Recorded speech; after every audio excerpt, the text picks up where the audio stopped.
ঘড়িতে তখন বাজছে ঠিক বিকাল 4টে। তো এই যে দেখো সবাই মিলে রেডি হয়ে বেরিয়ে পড়েছিলাম আমার মামা বাড়ির উদ্দেশ্যে।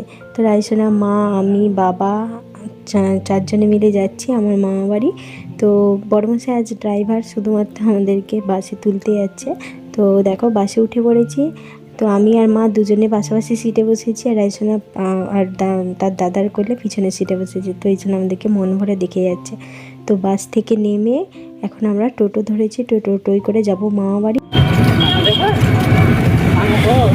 পৌঁছেছে মামা বাড়ি, এসে পৌঁছালাম। আর মামা বাড়ি আসছি তার কারণ মামা বাড়িতে কালী পুজো রয়েছে। তো আরামবাগ মহেশপুরে কালী পুজো অনেকেই নাম শুনেছ। তো আজকে আরামবাগ মহেশপুরে কালী পুজো রয়েছে, তো মায়ের পুজোতে আসছি। তো এই যে দেখো সন্ধ্যাবেলা টিফিন সেরে নিয়েছি। তো সবাই মিলে রেডি হয়ে এখন বেরিয়ে পড়েছি মায়ের পুজো দিতে। তো ওই যে আমরা সবাই মিলে বেরিয়ে পড়েছি, মামা মামিমা সবাই মিলে পুজো নিয়ে যাচ্ছে।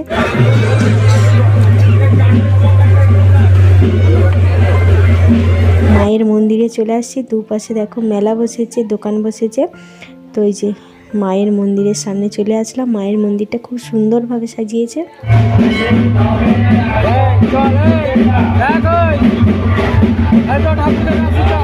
এখানে মায়ের পুজোতে প্রচুর ভক্তের সমাগম ঘটে, ওই জন্য সবসময় তো ভিড় ঠেলে মায়ের সামনে যাওয়া যায় না মাকে দর্শন করতে। ওই জন্য দেখো চারিদিকে ছোট ছোট পর্দা লাগিয়ে দিয়েছে, যাতে মাকে সবাই মন ভরে দেখতে পারে, মায়ের পুজো দেখতে পারে।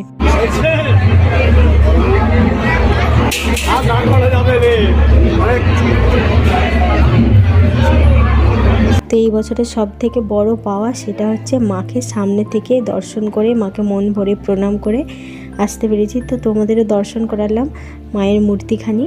তো মায়ের মূর্তিখানি দর্শন করে আর এই দিকে দেখলাম যে মায়ের জন্য পুজোর থালা সাজাচ্ছে, মায়ের পুজোর ভুজি। তো এই যে দেখো কি সুন্দর করে মায়ের পুজোর ভুজি সাজিয়ে নিয়েছে।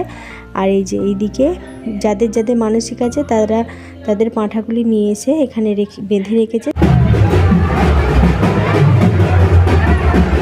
মায়ের মূর্তি দর্শন করে এইদিকে চলে আসছি। এইদিকে মায়ের পুজো উপলক্ষে বড় করে মেলা বসেছে। তো চলো মেলাটা ঘুরে নিই। সকলে সুস্থ থেকো, ভালো থেকো, মা সবার মঙ্গল করুন।